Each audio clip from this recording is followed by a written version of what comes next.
আরে বৌদি, অনেকদিন পর, আসুন আসুন। আসলে সামনে বিয়ে বাড়ি, সেই জন্য একটা শাড়ি কিনতে এলাম। একদম ঠিক সময় এসেছেন বৌদি, কালকেই আমাদের কাঞ্জিবরমের নতুন স্টক এলো।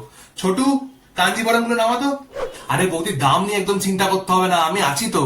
বৌদি, চা কফি ঠান্ডা কি খাবেন? না না, কিছু লাগবে না। এরকম না বললে চলে, এসছেন যখন কিছু তো একটা খেতেই হবে। ছোটু, আর ঠান্ডা নিয়ে চলে এত। এটার দাম তো একটু বেশি হবেই বৌদি, পুরোটা হ্যান্ড ওয়ার্ক করা আছে না। এরকম সেম শাড়ি ওই রানী মুখার্জির কাছে আছে, কিন্তু উনি ওটা পরলে অত সুন্দর লাগে না যতটা আপনি পরলে সুন্দর লাগবে। এই যে বৌদি, এটা লালের ওপর বেনারসি, এটা নীল কাঞ্জিবরম, এটা পিওর কাতান, ঘিচা সিল্ক, এই যে জামদানি। না, কোনোটাই ঠিক পছন্দ হচ্ছে না, একটা শাড়িও চোখে লাগছে না। এত কিছু দেখালাম, একটাও পছন্দ হলো না? বলছি সুতির ছাপা দেখাবো নাকি? এর দাম নিয়ে আপনাকে একদম ভাবতে হবে না বৌদি, একদম কম করে দাম ধরেছে। এই পুরো মার্কেটে এই শাড়ি এই দামে আর কেউ দিতে পারলে আমাকে দেখান।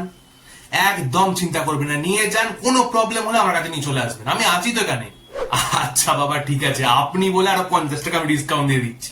ঠিক আছে, হ্যাঁ, আবার আসবেন বৌদি। উফ, ঝড় হয়ে গেল।